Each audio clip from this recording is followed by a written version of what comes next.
Police কিন্তু ধর্ণা মঞ্চে যারা আন্দোলনকারী ছিল অর্থাৎ নওশাদ সিদ্দিকী থেকে শুরু করে ইমতিয়াজ আহমেদ, কামরুজ্জামান সকলকে কিন্তু একেবারে প্রিজন ভ্যানে তুলে নিয়ে যাওয়ার চেষ্টা করছে এবং একের পর এক আন্দোলনকারী প্রিজন ভ্যানে নিয়ে যাচ্ছে। চিত্র আমি দেখানোর চেষ্টা করবো।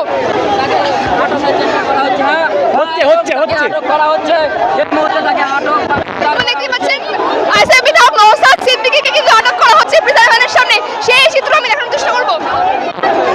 এর আগে আমরা দেখতে পেয়েছিলাম আজাদ সমাজ পার্টির নেতা ইমতিয়াজ আহমেদকে বিনা অপরাধে কিন্তু প্রিজন ভ্যানে তুলে নিয়ে গেছে পুলিশ। তাদের শুধুমাত্র যে অপরাধ, তারা চারটি দাবি জানিয়ে তাকে ধর্ণা করতো এক সপ্তাহব্যাপী। সেই এক সপ্তাহব্যাপী ধর্ণা তারা কোনোভাবেই পুলিশ সাথে বাধা দিচ্ছে এবং আইএসএফ বিধায়ক নওশাদ সিদ্দিকীকে একেবারে প্রিজন ভ্যানে তুলে নিয়ে যাচ্ছে, সেই চিত্র আমি দেখানোর চেষ্টা করবো।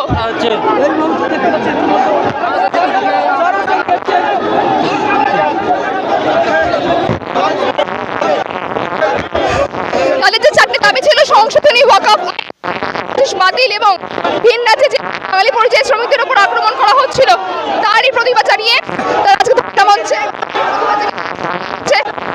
এবং সেই ভানে আইএসএফ বিধায়ক নওশাদ সিদ্দিকীকে একবারে প্রিজন ভ্যানের সামনে তুলে নিয়ে যাওয়া হচ্ছে।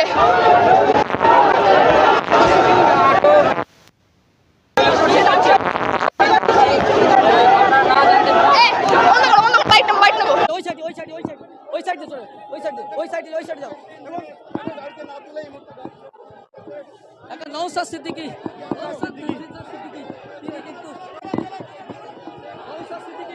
তাকে দিয়ে যাওয়া হচ্ছে, নওশাদ সিদ্দিকীকে নিয়ে যাওয়া হচ্ছে, দেখতেই পাচ্ছেন নওশাদ সিদ্দিকী যাচ্ছে।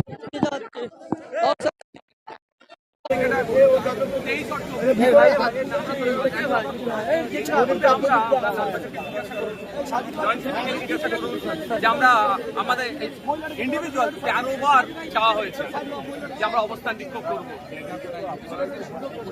না, আমরা যাইনি, আমরা যাইনি। আমাদের কেউ এক্সোজেট যেতে পারে, কিন্তু যেটা আমরা খবর পেয়েছি 13 বার চাওয়া হয়েছে, আপনারা সেটাকে অ্যালাউ করেন। সাহেব, আগে আমরা ধর্নায় বসি, আমরা ওখানে বসি, রাস্তা ক্লিয়ার রেখেই আমরা ধর্নায় বসবো। আমি আপনাদের কাছে অনুরোধ করব, দেখুন একটা কথা বলি, আমরা যাবো কি হলে আমাদেরকে আপনাদেরকে আমরা বলে দিলাম, এরপর আপনাদেরকে যেটা আমি ইনফর্ম করেছি তার মধ্যেই আমরা থাকবো, তার বাইরে আমরা যাবো। আপনি আমাকে পারমিশন দিতে পারেন না সাহেব, আপনি আমাকে পারমিশন দিতে পারেন না স্যার, ওই জন্যই তো বলছি আমি 100 বার আপনি আমাকে পারমিশন, আমি আপনার কাছে স্যার পারমিশন চাইনি, আপনার কাছে স্যার আমি পারমিশন চাইনি। আমি যদি পারমিশন চাইতাম তাহলে আমি বলতাম যে ঠিক আছে, আমি পারমিশন চেয়েছি, আপনি আমাকে রিজেক্ট করেছেন বা অল্টারনেটিভ দিয়েছেন। আমি কিন্তু আপনাকে জাস্ট ইনফর্ম করছি, এর বাইরে আমি কিছু না। আমরা শান্তিপূর্ণভাবে যাব, নিরস্ত্র, লাঠি মুটাসুটা নাই, পিস্তল নাই, বোম নাই, গুলি নাই আমাদের কাছে কিছু। আমরা গিয়ে ওখানে শান্তিপূর্ণ অবস্থান বিক্ষোভ করবো, ধর্ণা মঞ্চে বসবো। ধর্ণা মঞ্চে যাই আমরা ধর্ণা মঞ্চে গিয়ে তাড়াতাড়ি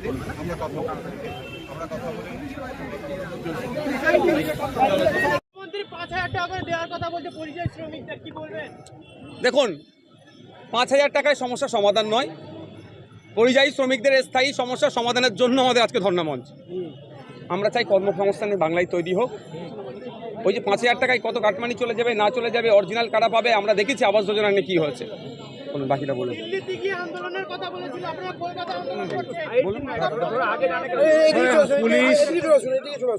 পুলিশ যেমন আমি ঠিক করে দিচ্ছি, প্রথম লাইনটা পুলিশ যেমন আটকানোর জন্য তৈরি হয়েছে, আমরা ওয়াকফ সম্পত্তি বাঁচানোর জন্যে, ওয়াকফের কালা কানুন প্রতিরোধ করার জন্যে এবং গোটা দেশে বাঙালি পরিযায়ী শ্রমিকরা যেভাবে আক্রান্ত হচ্ছে তাদের সুবিচার দেওয়ার জন্যে, ওয়াকফ বিরোধী, মোদি বিরোধী আন্দোলন করতে গিয়ে যাদের মুর্শিদাবাদে গ্রেপ্তার করে 750 মানুষকে, নিরীহ মানুষকে তাদের গ্রেপ্তার করে রাখা হয়েছে, তাদের ন্যায় আর ইনসাফ দিতে